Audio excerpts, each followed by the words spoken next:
So welcome to this Constitution Day lecture sponsored by the Hamilton School for Classical and Civic Education. Today's speaker is our new colleague, Professor Guelzo, one of the most respected and prolific historians of the American Civil War. Alan has pointedly demanded that I not give a lengthy introduction of him, so I won't. What I will say is that Alan is part of an amazing cohort of a dozen American historians, political scientists, literary scholars who recently joined Hamilton School and who will, starting in fall 26, be teaching in a new undergraduate American Studies major called American Government, History, Literature, and Law. The Hamilton School will be offering this degree as a minor starting in the spring 2026. And so any undergraduates interested in pursuing as a major or a minor are encouraged to look into one of Professor Guelzo's two classes this coming spring. One is called AMS 3334, American Conflicts, the Civil War. The other is AMS 3607, American Characters, Lincoln. If you have any questions about these, please grab Alan or me after the lecture. We're happy to tell you more about the courses in particular, or about the American Studies degree more generally. But first, Professor Guelzo's lecture. In it, he's trying to answer the question, did Lincoln kill the Constitution? So please join with me in welcoming Alan Guelzo to the stage.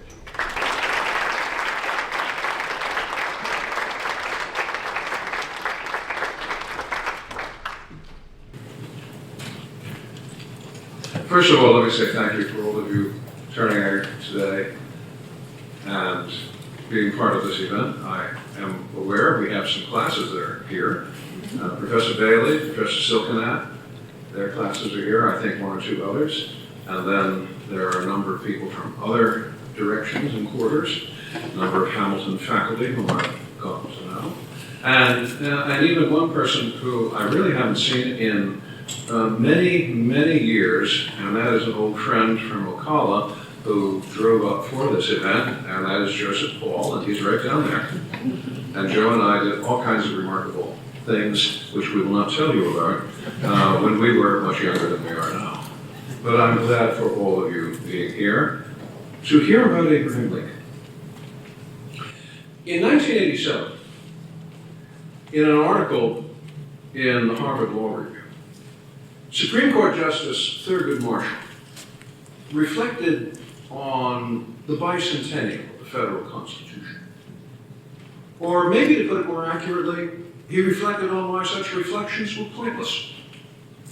Instead of conducting what he called a blind pilgrimage to the shrine of the original document, Marshall argued that new constitutional principles had arisen over time, and the new Constitution was the one we should be paying attention to, not the old one from the 18th century. The principal moment of change, which wiped out the old Constitution, according to Marshall, was the Civil War. While the Union survived the Civil War, the Constitution did not, Marshall said. The old rhetoric of liberty was replaced by a new focus on equality. And it was time to recognize that the Constitution we lived under was not the document of the founders, but a new and unfinished document, which was evolving even as he grew. The great culprit in this overthrow of the original Constitution was, as a number of Marshall's admirers were quick to suggest, was no one less than the chief officer of the Constitution, the 16th president, Abraham Lincoln. Gary Wills, in his Pulitzer Prize-winning Lincoln at Gettysburg in 1992, announced that Lincoln had used the trauma of the Civil War to change the way people thought about the Constitution. At best, Wills argued, Lincoln regarded the Constitution as an early and provisional embodiment of the ideal of equality, rather than any sort of final statement on the subject of American government. Subsequently, other political scientists have extended Marshall's and Wills's argument. Brian Ackerman in We the People in 1998, George Fletcher in Our Secret Constitution in 2001, and most recently Noah Feldman in The Broken Constitution in 2023, have all maintained that the Lincoln administration constituted a kind of regime change, as genuinely innovative as the replacement of the Articles of Confederation by the Constitution. And in an unintended moment of coincidence, this judgment has been echoed by a number of people on the political right.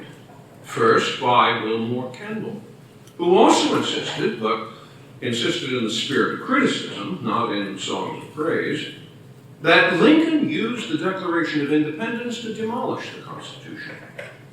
Gottfried Dietz, another political conservative, like Kendall, saw Lincoln's appeal to the Declaration as a pretense, which allowed him to demote the Constitution to a mere piece of framery. Lincoln, said Dietz, was a democratic Machiavellian whose latent desire to achieve immortality broke forth at the first opportunity offered by the Civil War. Now, oddly, no one has seemed to feed this image more than Lincoln himself.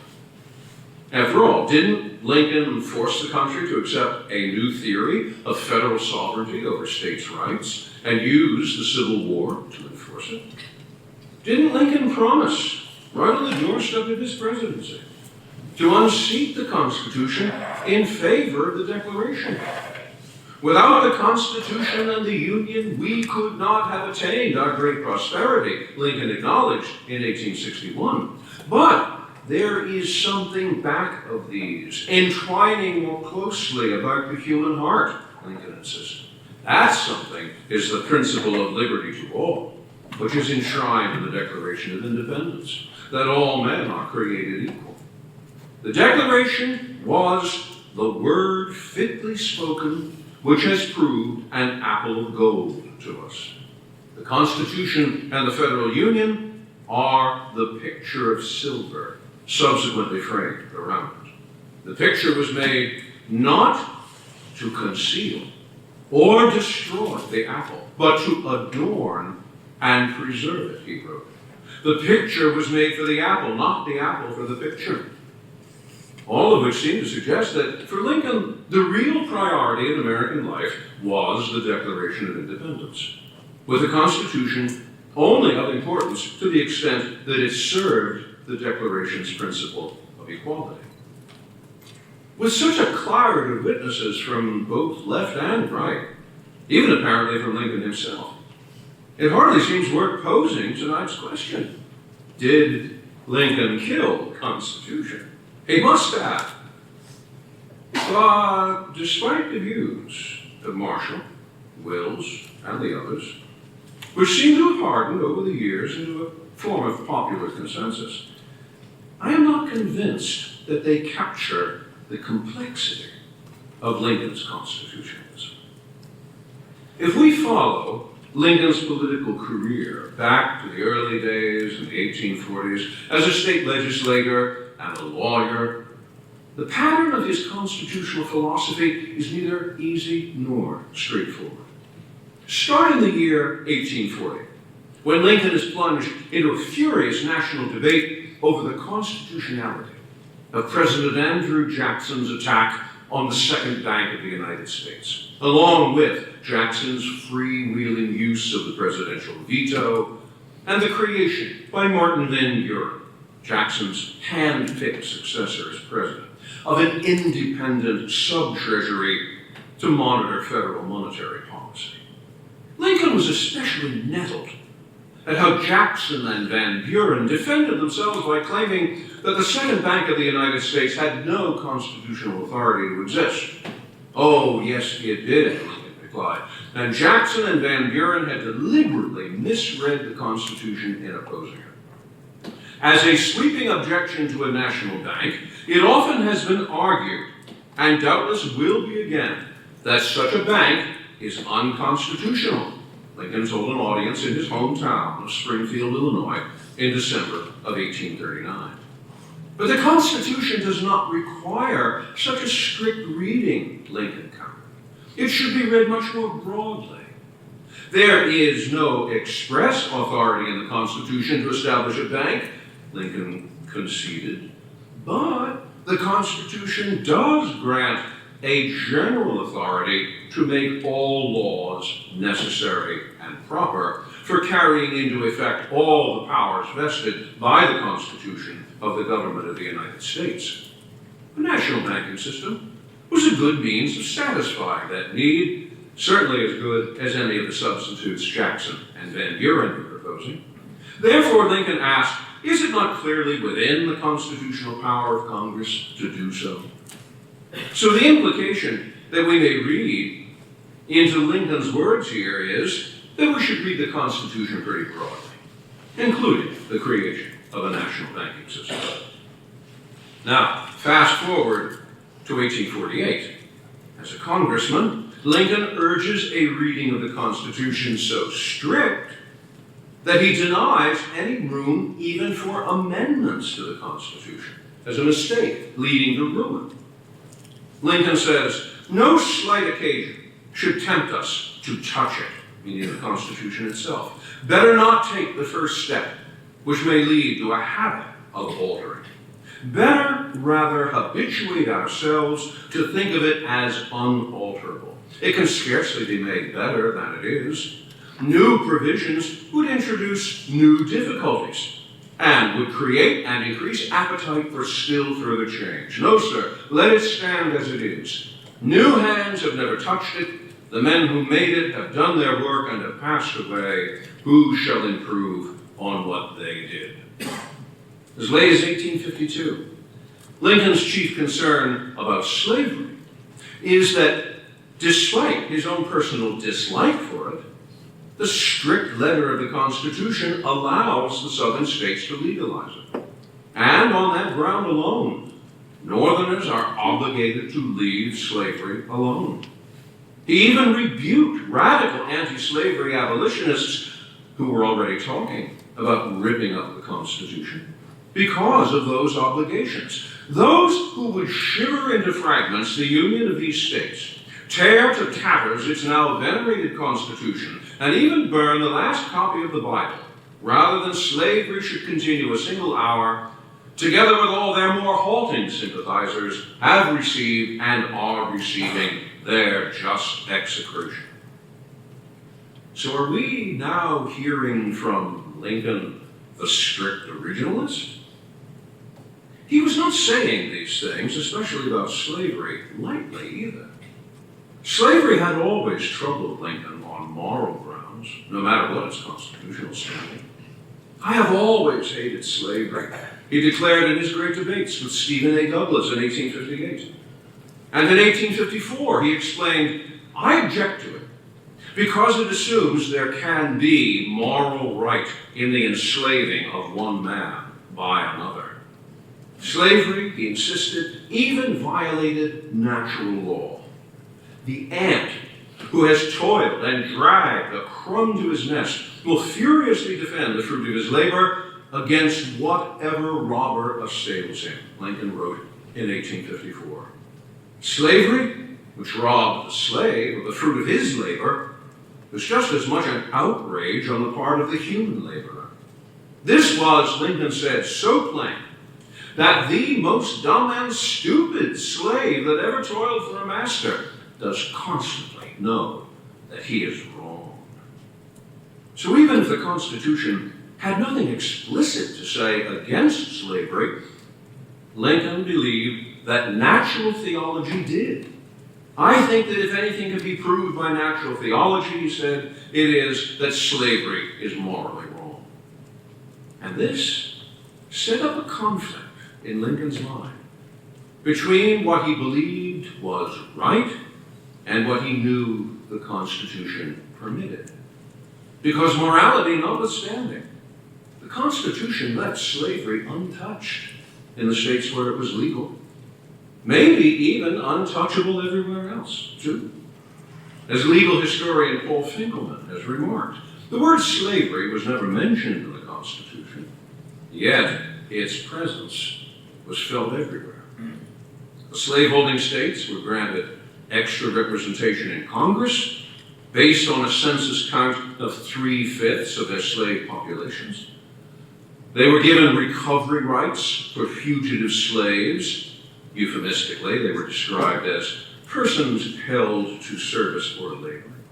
That was made a matter of interstate comity throughout the Union. The Atlantic slave trade was guaranteed existence for 20 years after the Constitutional Convention. and the Constitution's prohibition on export duties gave some unearned favors to slave-based agricultural products. The response of many anti-slavery Northerners in the 1840s and 50s was to concede the point and flee, like Marshall and Wills, from the Constitution to the Declaration of Independence as some form of alternative government. Some of the most radical, like the abolitionist William Lloyd Garrison, publicly burned a copy of the Constitution as the source and parent of other atrocities of slavery. But not Lincoln. Lincoln tried instead to occupy a middle space on the anti-slavery spectrum of opinion. His argument was that the Constitution, rightly read, gave only provision and limited sanction to slavery, largely because the choice in 1787 was between making such concessions and getting a national constitution, or a descent into national anarchy and misrule, because the authors who made those concessions made them in the expectation that slavery would gradually die out on its own anyway. You may examine, Lincoln said, the debates under the Constitution and in the first session of Congress, and you will not find a single man saying that slavery is a good thing. They all believed it was an evil. Well, the Constitution may have granted some measure of sanction to certain aspects of slavery. Lincoln said, I believe that the right of property in a slave is not distinctively and expressly affirmed in the Constitution.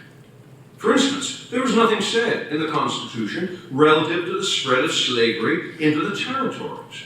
But the same generation of men and something about it in the ordinance said something about it in the ordinance of 1787, the Northwest Ordinance, which restricted the spread of slavery into the old Northwest Territory. What was more, said Lincoln, the Constitutional Convention placed a provision in the Constitution which they supposed would gradually remove the disease by cutting off its source. This was the abolition of the slave trade once its initial 20-year sanction had expired. And this, he explained, this was why he had not stepped forward as an anti-slavery partisan before 1854 and the adopting of the Kansas-Nebraska Bill, permitting the extension of slavery into the Western territories. I have always hated it, he said, but I have always been quiet about it until this new era of the introduction of the Nebraska Bill began. I always believed that everybody was against it and that it was in the course of ultimate extinction. The adoption of the Constitution and its attendant history led the people to believe this. So unlike many public opponents of slavery, Lincoln would not condemn the interstate return of fugitive slaves, because however much he disliked this rendition requirement, it was guaranteed to the South under the Constitution. I have neither assailed nor wrestled with any part of the Constitution, Lincoln argued at the end of the Lincoln-Douglas debates. The legal rights of the Southern people to reclaim their fugitives, I have constantly admitted. The legal right of Congress to interfere with the Constitution in these states, I have consistently denied. Even when the infamous Dred Scott decision of the Supreme Court in 1857 seemed to suggest that the Constitution said exactly that, Lincoln refused to call for resistance.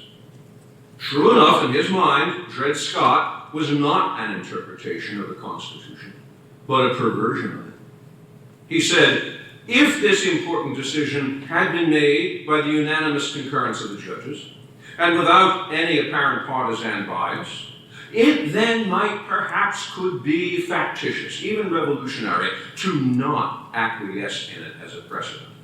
But when, as it is true, to find it wanting in all these claims of the public confidence, it is not resistance, it is not factious, it is not even disrespectful to treat it as not having yet quite established a settled doctrine for the country. But that would not, for Lincoln, justify defiance of the Supreme Court, but rather require patience in awaiting a new decision. We do not propose that when Dred Scott is decided to be a slave, that we will raise a mob to make him free, Lincoln warned during the Lincoln-Douglas debates. If there be any man in the Republican Party who is impatient of the constitutional obligations bound around it, he is misplaced and ought to find a place somewhere else. So what was Lincoln's constitutional theory? Broad interpretation or strict adherence, even in spite of personal conviction? Or was it the collision of two originalisms? One which insisted that the original plan of the Constitution bade farewell to slavery, and another which kept his hands tied. Much of the complexity of Lincoln's constitutional logic arises out of his understanding of the relation of the Declaration to the Constitution. Not an opposition, as much as a complement. The Declaration of Independence and its promise of universal equality was the American apple of gold, and the Constitution its picture of silver. But Lincoln did not think that this made the Declaration or equality a rival to the Constitution and liberty, much less a contradiction. Much as he appealed to his hearers in 1856 to throw off these things and come to the rescue of this great principle of equality, he immediately added, don't interfere with anything in the Constitution. That must be maintained, for it is the only safeguard of our liberties. Nor was he exaggerating for political effect when, en route to his inauguration in 1861, he remarked, when I shall speak authoritatively, I hope to say nothing inconsistent with the Constitution, the Union, the rights of all the states, of each state, and of each section of the country. Whatever he had said about the broad powers of the federal government to maintain the second bank of the United States in the 1830s, by 1860 he was speaking in favor of a minimalist view of his own powers as president under the Constitution. My political education strongly inclines me against a very free use of any of these means by the executive to control the legislation of the country. As a rule, I think it better that Congress should originate, as well as perfect its measures without external bias. The irony of what happened with the secession of the Southern states and the beginning of the Civil War was that the breakaway Southern Confederacy plunged the nation into a situation for which the Constitution granted Lincoln little guidance, broadly or strictly. This is why his first statement on the subject of the Southern Confederacy was a constitutional one. My opinion is that no state can, in any way lawfully, get out of the Union without the consent of the others, he told the New York political operative Thurlow Weed, and that it is the duty of the president and other government functionaries to run the machine as it is. Secession, in fact, was a crime against the whole idea of constitutional government. A majority, he said, held in restraint by constitutional checks and limitations, and always changing with deliberate changes of popular opinions and sentiments, is the only true sovereign of a free people. Sometimes, secession was an insult to the notion of majority rule and constitutional government. Secession, he said, was a flight to anarchy or despotism, not to the Constitution. But then comes this question.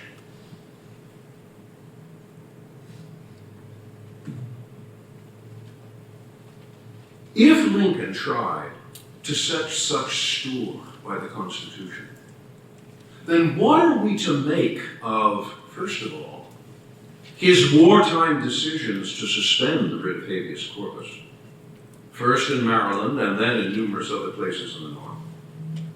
What are we to make of his wartime approval of the operation of Union Army courts-martial, and even in northern civilian areas where the civil courts were quite plainly open? And what are we to make of the wartime emancipation of the South's slaves by presidential decree? The same Lincoln who in 1861 warns the seceders that they are in violation of the Constitution replies in 1863 to dissidents in the wartime North that the Constitution is not in its application in all respects the same in cases of rebellion or invasion involving the public safety as it is in times of profound peace and public security. No wonder then that an anti-Lincoln catechism in 1864 posed the question, by whom hath the Constitution been made obsolete?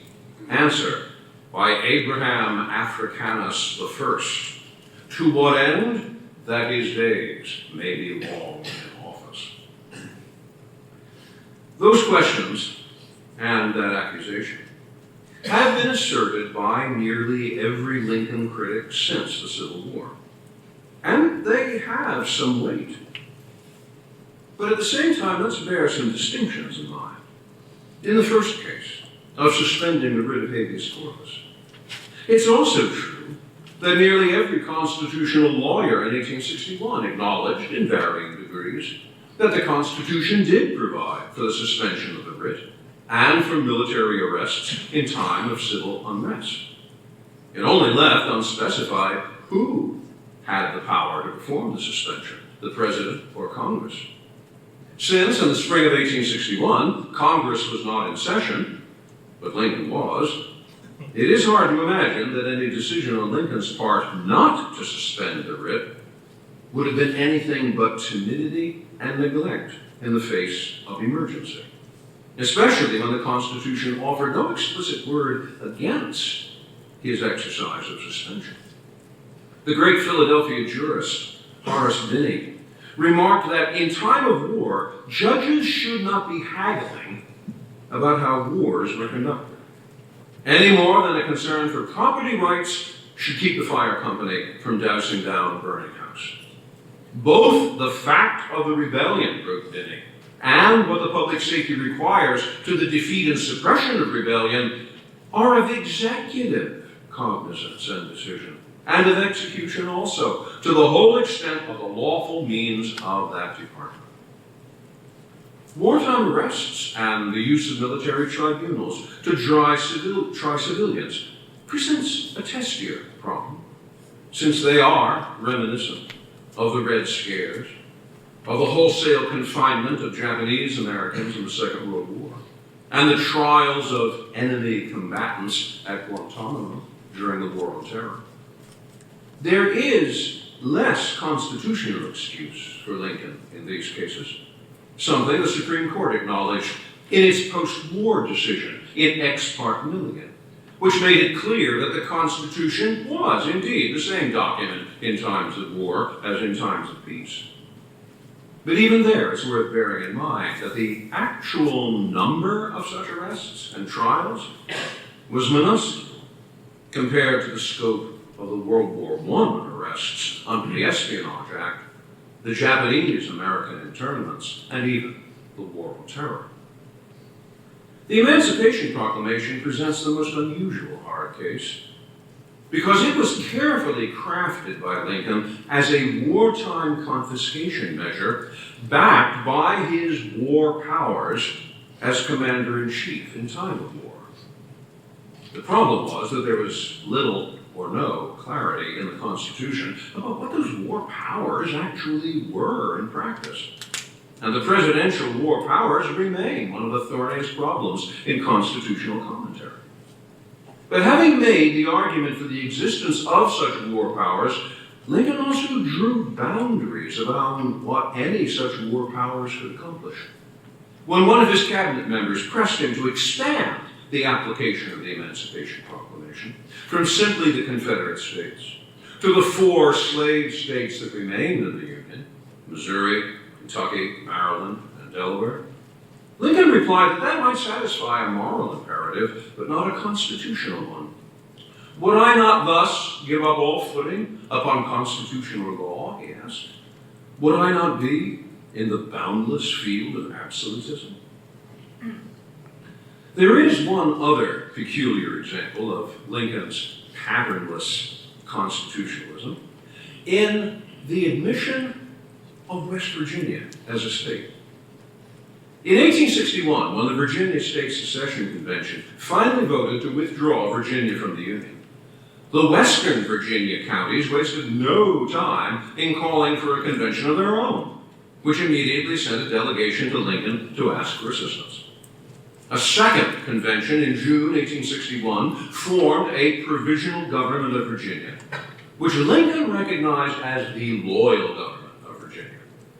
This action was based on the careful constitutional reasoning of Provisional Governor Francis Pierpont, that the Constitution guarantees each state a Republican form of government. The secessionist government of Virginia had repudiated republicanism by seceding from the Union. Therefore, the President and Congress had to step in and install a legitimately Republican government in its place.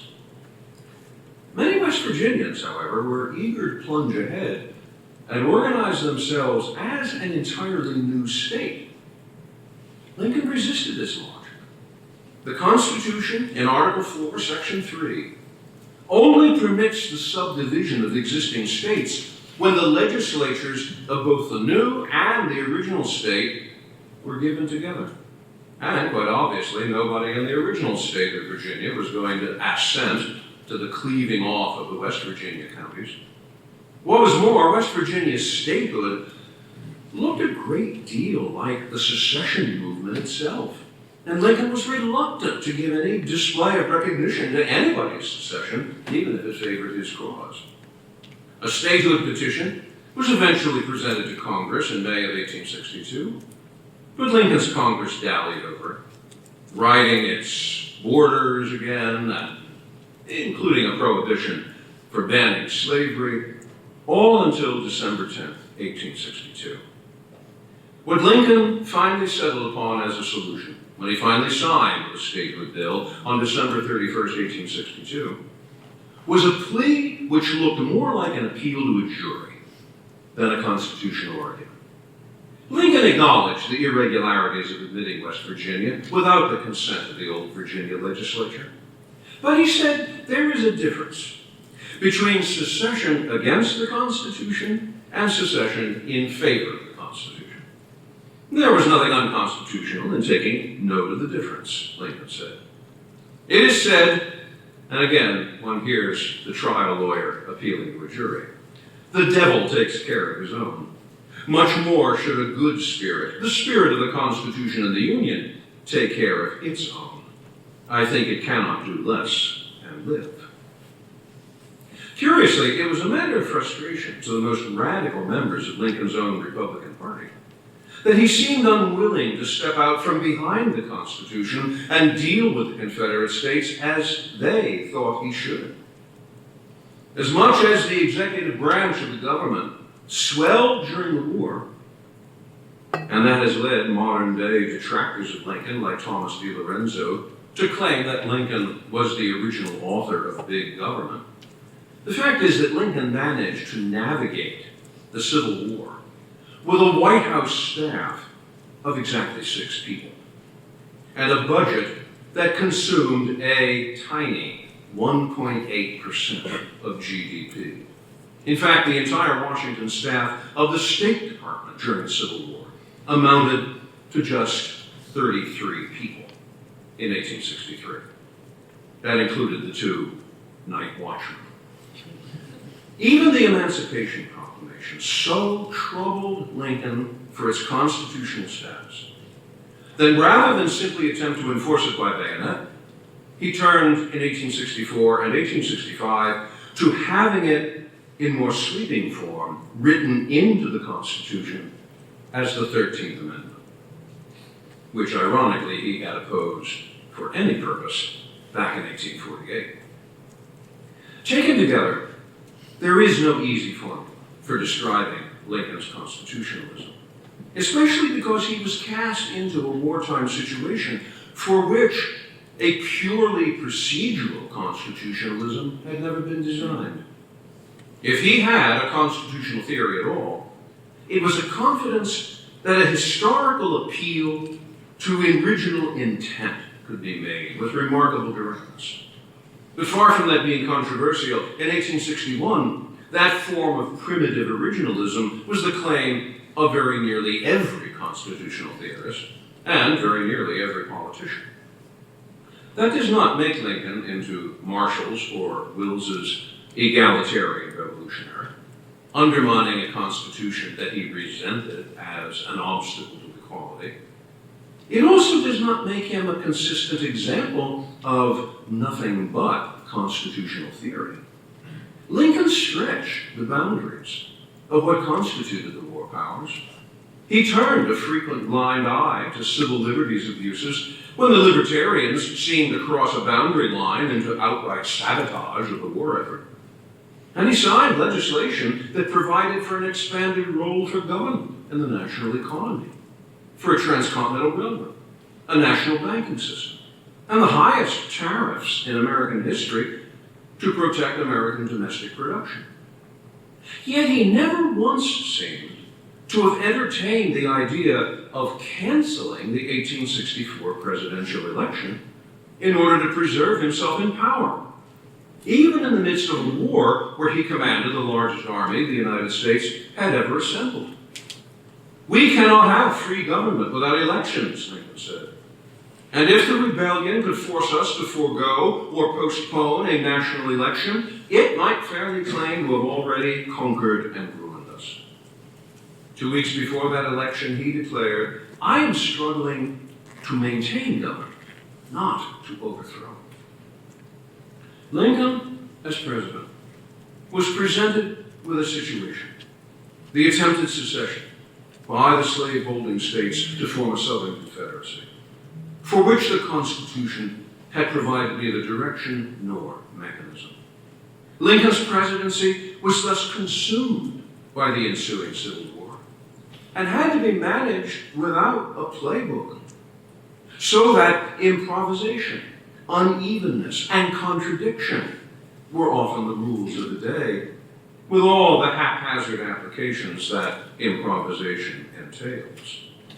The marvel is that despite the judgment of Marshall and Wills and Kendall and the others, there still was a functioning Constitution at the end of the war, and there was emancipation, and there was equality.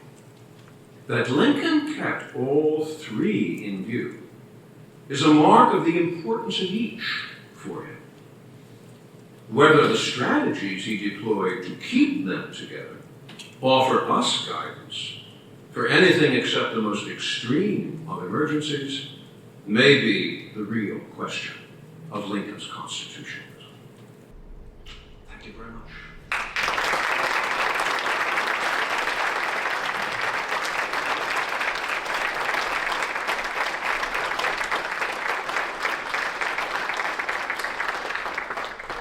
We are going to take some Q&A because I know we're just not done with you. You're amazing. We're just not done. So we have two of us in here with microphones. Hands up, and we'll try to get some questions for you guys. Get started. So, Here comes the microphone. okay, so as far as I remember, at first Lincoln was not too radical on pushing the slavery to stop, and mostly because of the border states. He doesn't want to be too radical, so the border states would immediately go to the side of the Southern as the Confederate. But at the beginning of the Civil War, he released he said to pretty much violate the habeas corpus, which basically lets the military official to arrest people without any verdict that has any sympathy to the Southern Confederation. I feel like that would contradict his idea in the beginning. He first wants to stabilize the border states, but then he decided to do the habeas corpus thing. These are exactly the questions that people have asked. In fact, people were asking even then, and that is, how can we talk about someone who is the chief executive officer of the Constitution, How can we talk about this person acting responsibly when he's doing A, B, C, D, E, F, G, which seem to be entirely questionable? And the question of habeas corpus is a particular example this way, because Lincoln issues his first suspension of the writ of habeas corpus in May of 1861. And the war is hardly underway, and already he's suspending the writ. Now, sometimes I have to stop and explain, what is habeas corpus? Habeas corpus is probably the single most important feature of Anglo-American jurisprudence, because it basically says, if you're arrested by some authority, that authority can't throw you in the deepest down dungeon and then toss away the key. A writ of habeas corpus issued by a judge is going to require that you be brought into a civil court within 3 days, where you get to have your case discussed. Now, maybe you won't get it heard the way you want. That's not the point. Habeas corpus says at least if you're not going to have a day in court, at least you're going to get a few minutes. To suspend the writ of habeas corpus is to say, no, wait, we can arrest people, and we can put them in the deepest down dungeon, and yes, we can throw away the key. And if a judge issues a writ requiring us to produce that particular person, we can tell that judge to take a long walk off a short pier. Yeah, that is a pretty scary proposition. And the possibility for suspending the writ is actually there in the Constitution. Now, it's phrased in a very odd fashion, because it's phrased in the negative. It says, the privilege of the writ of habeas corpus shall not be suspended except in cases of, and it talks about emergency, what public safety requires. It also does something else strange. It doesn't specify who's supposed to do it. This particular provision is in Article 1, which is about Congress, so you might think, and a lot of people do think, it's Congress which has the authority to suspend the writ. But Lincoln's response is, well, if you're going by the letter of the law, that's not what it says. And what's more, in May of 1861, Congress is out of session. What is Lincoln supposed to do? Sit there and hold his hat? There are people threatening the very life of the government. There are riots in the streets of Baltimore. Federalized militia, which are supposed to be coming to garrison Washington, are being held up by secessionist mobs along the railroads. What are we going to do? Sit there and let them do it?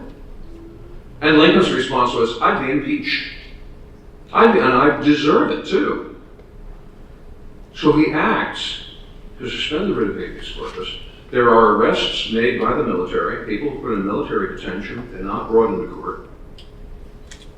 And the soldiers come along the line, and Washington is protected, and the war goes on. And he continues through the next 3 years of war into 1863. In successive suspensions of the writ of habeas corpus. Now, is he justified in doing that?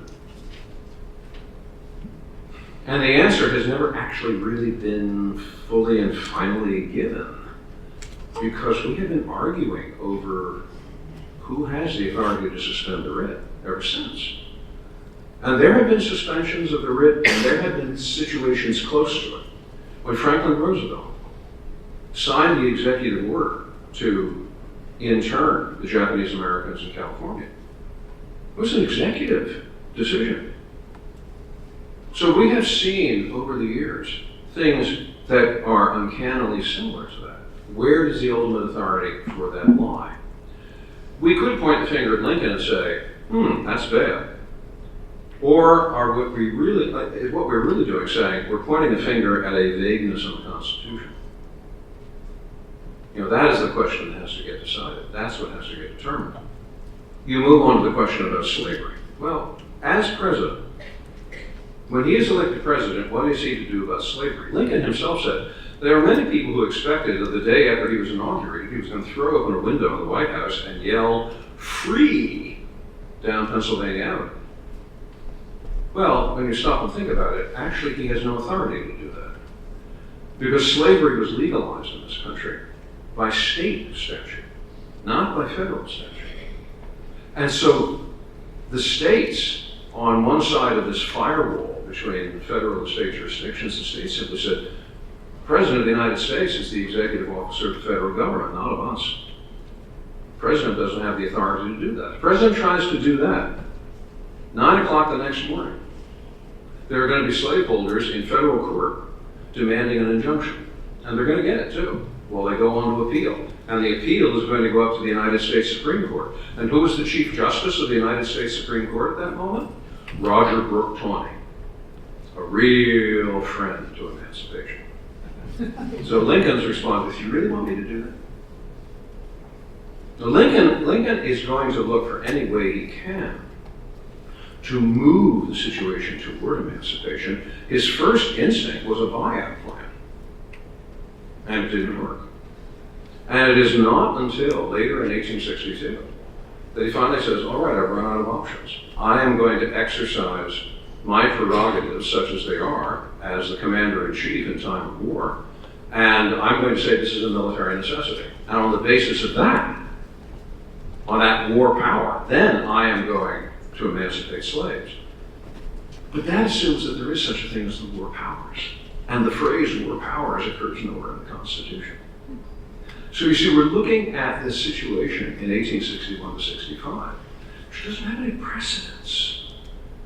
Lincoln is feeling his way, as many others were at the same time, toward a conclusion. Try to hold on to the legitimacy of the Constitution, yet at the same time, work your way through this challenge. And what I think we have to see in Lincoln is not someone who is, from the very beginning, saying, all right, I have a plan, and this is how it's going to work out. What it's more like is, I did not anticipate that this was going to happen, and now I'm going to have to find a way to navigate through it. Were mistakes made? Yes. Would I have made the same mistakes in his place? Yes, and probably worse. But it is a matter of improvisation. If we begin to see that, then a lot of Lincoln's constitutional responses begin to come more clearly into focus. I mean, it's not the most elegant way, and I'm sure that if there are any lawyers here in the audience, they're probably shaking their heads and saying, that's just not clear enough. And you're right, it's not clear enough. Human events, alas, are not always clear. All right. Question back here? You spoke a lot. Hello. You spoke a lot about the external influences that caused Lincoln's view on strict versus broad interpretation of the Constitution to shift over time. Mm-hmm. What do you think, if any, were the key internal influences that caused that? I think a great deal of it was politics, especially before the 1850s. If you met Lincoln in the 1830s and the 1840s, you would meet a man who was very much a partisan politician. And he is an enemy of Andrew Jackson. He is an enemy of the followers of Andrew Jackson. He is an admirer of Henry Clay. He's an admirer of Clay's system. All of this, Lincoln is just an ardent political figure. And we might, if we had met him in those years, have simply written him down as saying, here's another partisan political hack. Because there are moments when that is just what he sounds like. And then, in 1854, something happens. That something is the Kansas-Nebraska bill, which seems to open the possibility of the extension of slavery into the Western territories. And at that moment, it is the biggest wake-up call you've ever heard. Slavery is not going away.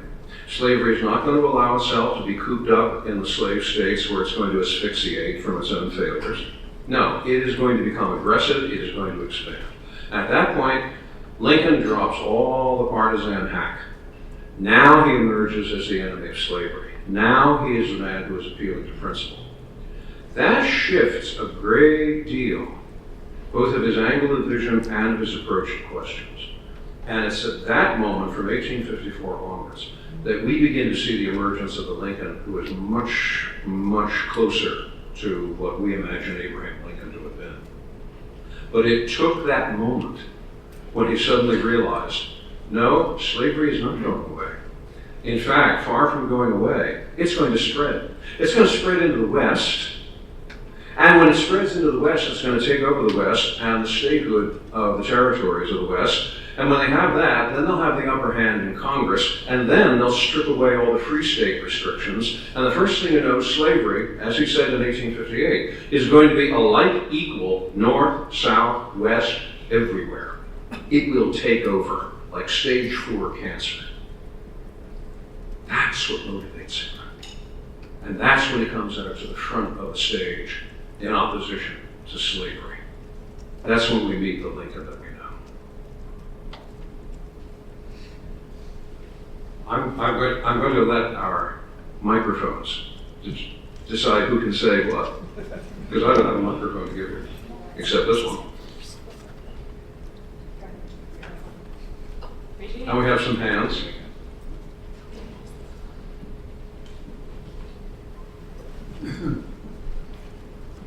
You presented a very complex lecture, a lecture that was difficult to follow.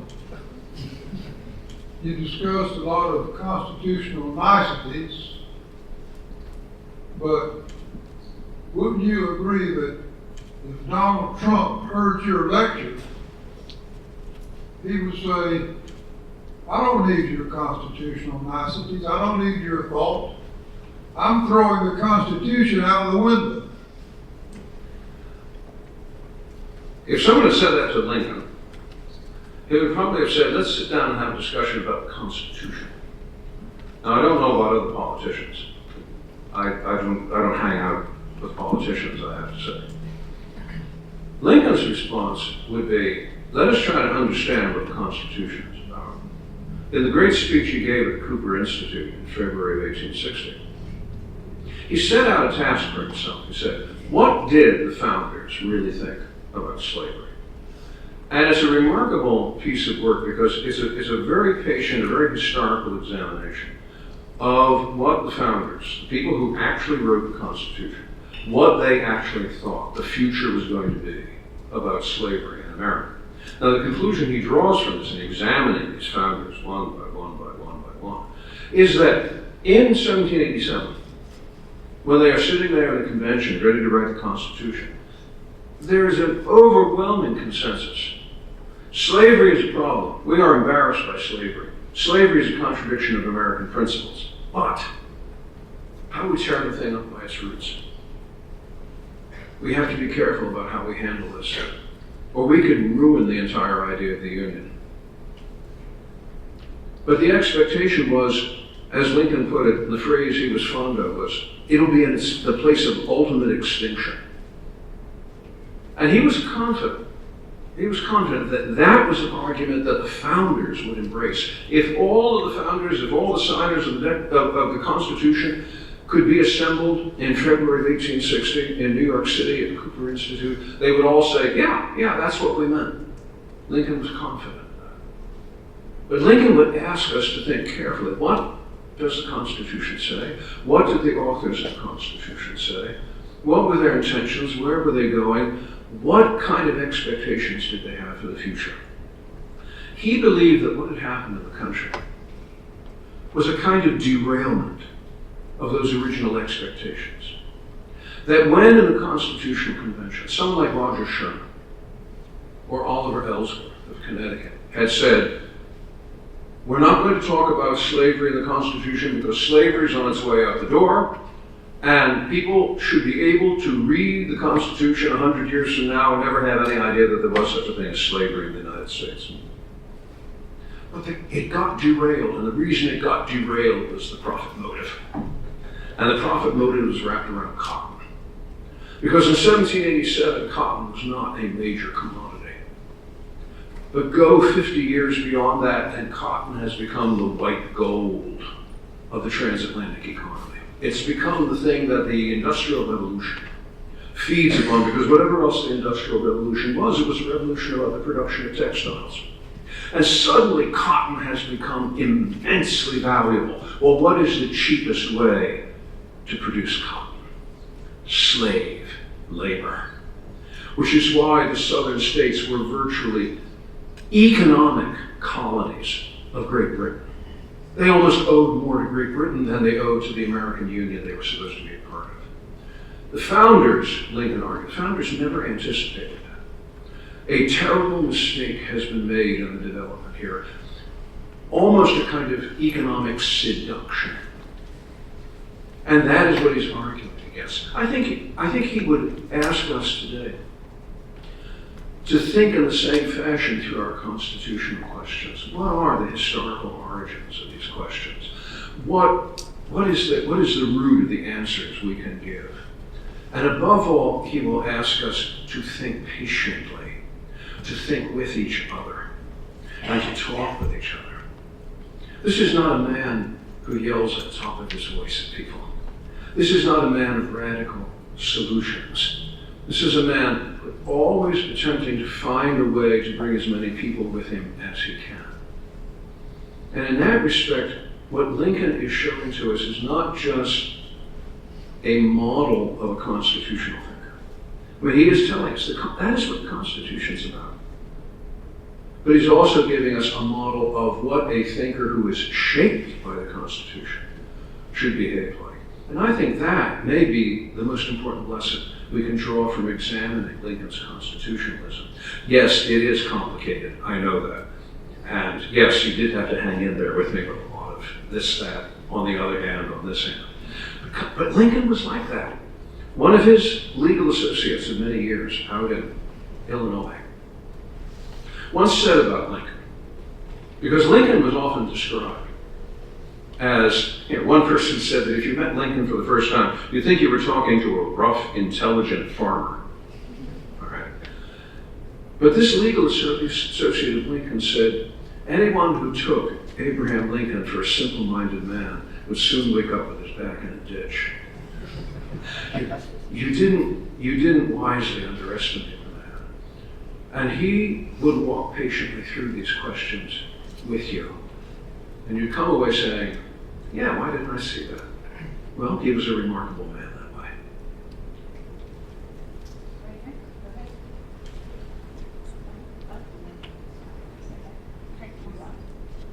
Hi, I really enjoyed your lecture. I feel like it provided a lot of understanding as to who Lincoln was and how his model as president could reflect it today. But regarding that exactly, despite historical precedents and political party, is there a constitutional basis that Lincoln's own flexibility and growth in beliefs and powers during his political career be the standard demonstrated by presidents today? And if there really is no constitutionality, what do you suggest now could be provisionally done to create a consistent standard for our presidents? It's one of the curiosities that I discovered in years of teaching about the Constitution and the Civil War era, is how what goes around comes around. It is amazing the degree to which today, when we talk about constitutional conflicts and conflicts of interpretation, what the powers of one branch should be vis-a-vis the powers of another, we find ourselves talking, ironically, about many of the same issues and sometimes the same cases of the Civil War. And I've talked about habeas corpus here. All right. Habeas corpus was a major issue that the Civil War deals with. Habeas corpus keeps coming back and biting us year after year. There are some significant occasions, for instance, with the use of habeas corpus in the Second World War, a famous case called Ex parte Quirin, which involves President Roosevelt doing some clandestine arm twisting of justices of the Supreme Court.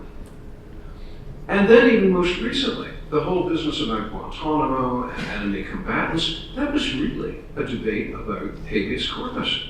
What is the jurisdiction of the writ of habeas corpus? So when we look at a lot of questions today, it's amazing the degree to which we find talking about some of the same issues that were in play during the Civil War years. And you go to this long list, and it's funny how some of these come back. Some people have talked in recent terms about secession. I've heard that from a number of quarters. We have heard about property rights and confiscation of property. We have heard about a variety of issues that touch on the legal status of armies and the military versus civilians. So, dealing with the Civil War is not dealing with the constitutional issues of a long distant past. What is surprising is how often we're dealing with things that are happening right around us now, and yet we were trying to deal with those difficulties then. All right, on the one hand, you might say from that, oh no, you mean we haven't settled this after 160 years? That doesn't sound good. On the other hand, look at it from the other perspective, which is to say, we're 160 years on, we're still arguing about some of these issues, but we're all still here. All right, it hasn't derailed the Republic, it is still functioning. And there's a consolation that can be drawn from that. From the one aspect, we take a certain warning. These issues are always going to be with us.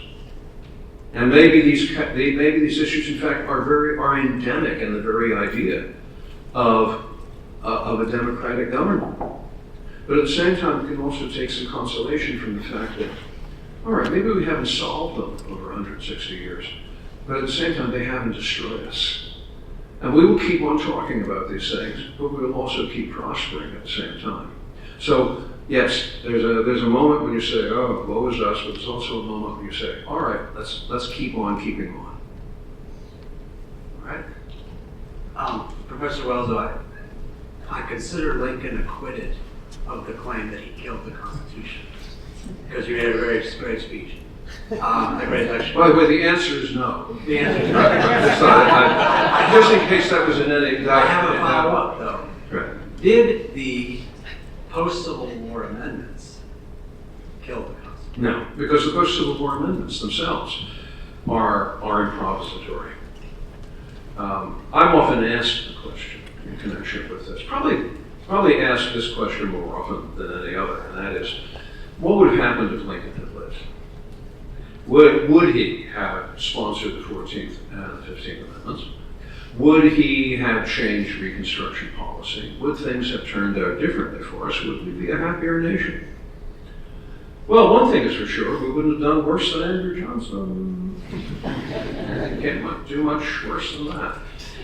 And I think there are signs in Lincoln's behavior, especially in the last 2 years of his presidency, where you're watching Lincoln move in a number of interesting directions, especially about civil rights for the freed people, about economic stability for the freed people. And he's moving in all of those directions, step by step by step. So what part of me wants to be very hopeful. If Lincoln had lived, yes, we would be living in a very different nation. But there's another part of me which cautions and says that there are some problems in the life of democracy which don't solve easily, and that might have been beyond even the grasp of an Abraham Lincoln. We assume that because he presides over victory in the Civil War, that he would preside over victory everywhere, which is almost like assuming that your favorite football team, and I'm not going to say which one that is, but it's almost like assuming your favorite football team who wins the first game of the season is going to win them all. Well, we know that doesn't happen, though. Maybe, just maybe, the problems of Reconstruction are so entrenched. And Lincoln, of course, but only by sort of constitutional habit, have only been president for another 4 years, one more term. Would 4 years have been enough to really effect a Reconstruction? Maybe not. Maybe not. Maybe it might have been beyond him. Those are questions that belong to the realm of what if. What if is a place that history people are not supposed to go? And I'm always telling people, I'm always telling students, what if is not where you want to go. That's not your job. We've got enough trouble just trying to keep track of what actually did happen without inventing more. And yet, there is something tantalizing about that question. What if Lincoln had lived? I don't have an absolute answer. All I can do is speculate. One thing is for sure, it certainly would have turned out at least different than what we got as a result, and have had to live with ever since. Good afternoon, good evening. I have a question that goes to Lincoln's conception of the Constitution with regards to church and state. Throughout the Civil War, he gave a number of speeches and executive orders where he eloquently invoked God, religious principles, and in one in particular, his, I believe it was the executive order ordering a day of national mourning or something to that effect, which was really profound, and then also his two inaugural addresses. And so, Especially the second inaugural. my question is, what was Lincoln's conception of like First Amendment separation of church and state, and how would that sort of play out today in terms of how we look at that versus how Lincoln looked at that? Because he seemed to have a conception of the Constitution that came from his being a prairie lawyer, influenced by Blackstone, and the British conception of more of sort of a unified church and state. So my question is what was Lincoln's conception of that? Lincoln is a very, very private, shut-mouthed man. He doesn't like to talk about his internal life, and especially religious life.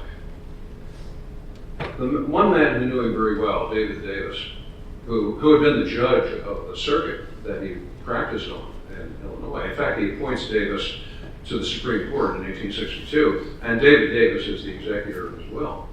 And the question was put to David Davis, what do you know about Lincoln's religion? His response was, I don't know anything. And neither does anybody else. Because Lincoln never talked about that.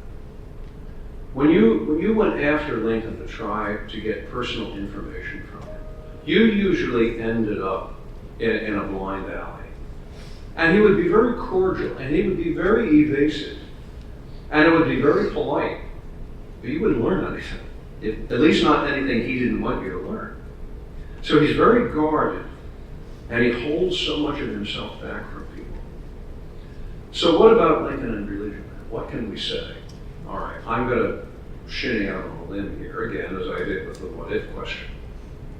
We know that Lincoln grows up in a very religious household because we know what his parents were. They were very Calvinistic Baptists. They were very committed that way. Well, he grows up in that environment.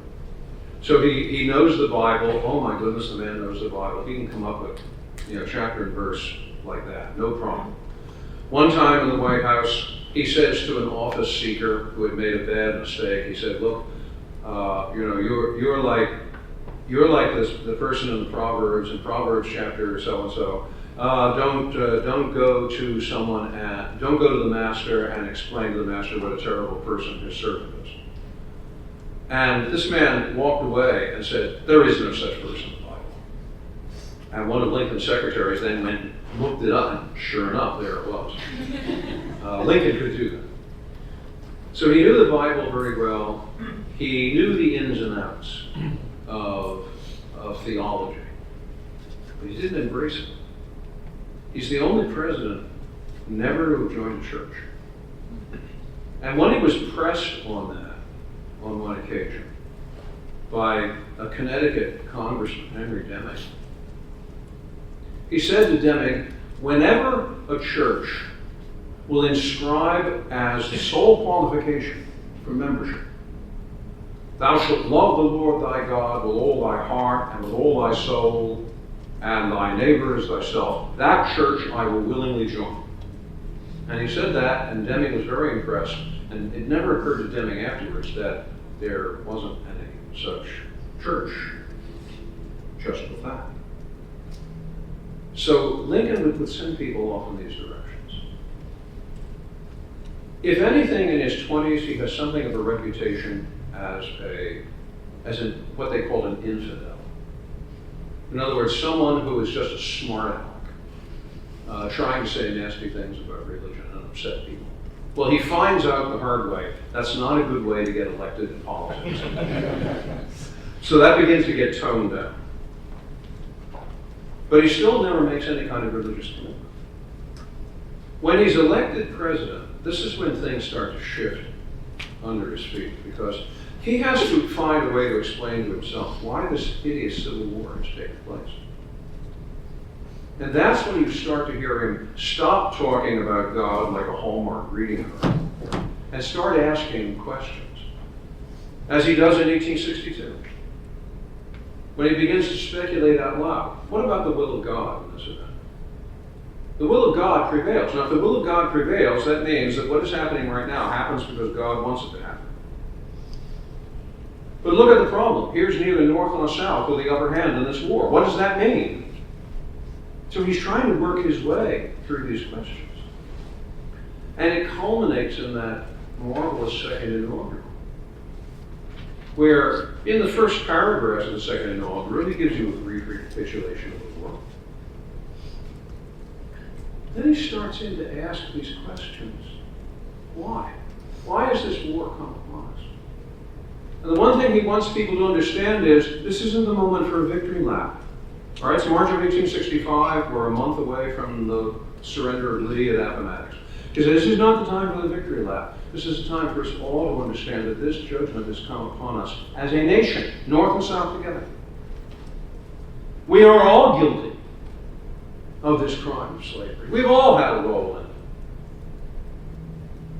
And that means that this war is going on until every drop of blood drawn by the lash is paid for by one drawn by the sword. And anyone who wants to argue with that has to take it up with a higher power. And so he says, shall not the judge of all the earth do right? But it's that which allows him to conclude at the end, that since, in fact, we are all guilty and have fallen short, that's where we show malice toward none and charity for all. That's where we bind up the wounds. That's where we take care of the widow and the orphan and find a permanent peace amongst ourselves and with all nations. But is that some kind of formal theological creed? No. Because the God he is describing in the second inaugural is not the God of Christianity. It's not the God of redemption. It's the God of judgment. There's more of an Old Testament flavor to it than a New Testament. And Lincoln is simply steering by his own lights. Is there a consistent system there? I don't know. I don't think any of us will ever know. But something is going on there. And for him, trying to reason his way through the murk of human events by whatever light he believes God will give him. Yeah, that may be as much as we can say about Lincoln and religion, but not more than that because he just wouldn't tell us. We have another question, front row, to the right over here. I think she has the microphone already. No? Are we missing something? No? Oh, Okay. Good. We're going back and forth. I want to give someone a chance. We haven't heard from anyone in the back quadrant there. We've got one right here. Or we have one here. This is good. Hello. So I've heard a lot, about how the Obama 2008, Trump 2016, really expanded the power of the executive through executive order and all this stuff. I mean, I'm sure, as you said today, it's existed before. But to what extent does Lincoln give the excuse for future presidents to use the executive order so aggressively? I mean, he only used it with 1.8% of GDP and 33 people in the State Department. So We haven't got a whole lot of people there. that's nothing to today's standards. So, what extent is that giving the excuse to presidents today? Strictly speaking, there is no such thing as an executive order before the Grant administration. It's Ulysses Grant that first comes up with the phrase executive order. So what you see before that are executive actions, not only on the part of Lincoln, but a number of presidents. In fact, you can really run this all the way back to the Washington administration in terms of orders that way. There has, from the very start, been a question about the unilateral authority of the president to do this, that, and the other. And Washington himself, there were disputes about the Jay Treaty. There were disputes in the Adams administration about negotiations with France. Thomas Jefferson signs the check for the Louisiana Purchase. Hey, where did the authority for that come from? And Jefferson himself was only half persuaded that he had the authority to do that. And he's got to get Madison and Albert Gallatin to get in there and say, yeah, you can go ahead, you can do it, as if they were going to be around to deal with any of this.